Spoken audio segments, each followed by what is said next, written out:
डूंगरपुर जिले के कलियाकोट उपखंड के वांदरवेड़ में भूमि सुपोषण कार्यक्रम का आयोजन हुआ। गांव के किसानों को जैविक खेती के बारे में जानकारी दी गई। कार्यक्रम में आचार्य मुकेश व्यास के सानिध्य में मंत्रोच्चारण के साथ भूमि पूजन किया गया।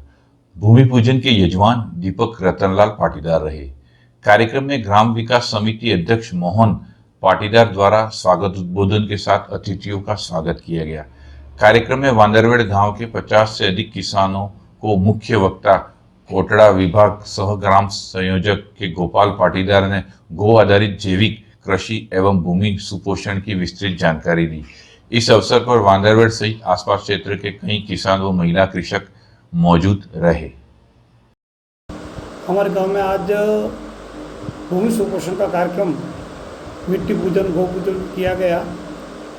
प्रभात गांव वांदरवेड़ में 50 किसानों ने संकल्प लिया कि वह अपने खेतों में जैविक खेती का उत्पादन करेंगे, जिसमें रासायनिक खाद यूरिया, डीएपी, पेस्टिसाइड बंद करने का उन्होंने संकल्प लिया। आगे हम चाह रहे हैं कि कम से कम 100 किसान अपने खेतों में गौ आधारित खेती करें, ऐसा उनसे आग्रह करेंगे। तो 50 किसानों ने इस बात की स्वीकृति प्रदान की है कि अपने खेतों में वो गौ आधारित जैविक कृषि से अपने अनाज का उत्पादन करेंगे। कुल मिला के उद्देश्य ये है कि रासायनिक खादों का उपयोग कम हो, ज़मीन जो बंजर बन रही है वो ज़मीन बंजर नहीं बने।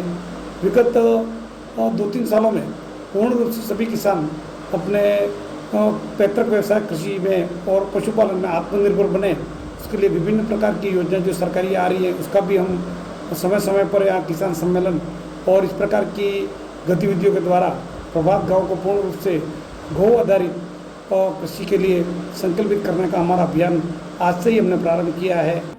आज हमारे गांव वांदरवेड़ में, जो कि राष्ट्रीय स्वयंसेवक संघ की दृष्टि से प्रभात गांव घोषित है, उस गांव में पूरे देश के अंदर आज जिस तरह से खेती में रासायनिक खाद, डीएपी और यूरिया और पेस्टिसाइड का जिस मात्रा में उपयोग हो रहा है, उसके दुष्परिणामों को देखते हुए गांव के समस्त कृषकों के द्वारा आज भूमि सुपोषण कार्यक्रम जो पूरे देश के अंदर चलाया जा रहा है, उसी के तहत आज वांदरवेड़ में भी भूमि सुपोषण कार्यक्रम आदरणीय गोपाल जी पाटीदार कोटड़ा, जो ग्राम विकास विभाग डूंगरपुर विभाग बांसवाड़ा के ग्राम विकास के जितने भी गांव हैं, इनमें ग्राम विकास के संयोजक के नाते काम देख रहे हैं, उनका सानिध्य प्राप्त हुआ और उन्होंने गो आधारित कृषि के बारे में जो लाभ हैं और रासायनिक खादों का जो उपयोग करने से जो नुकसान है उसके बारे में विस्तृत जानकारी प्रदान की।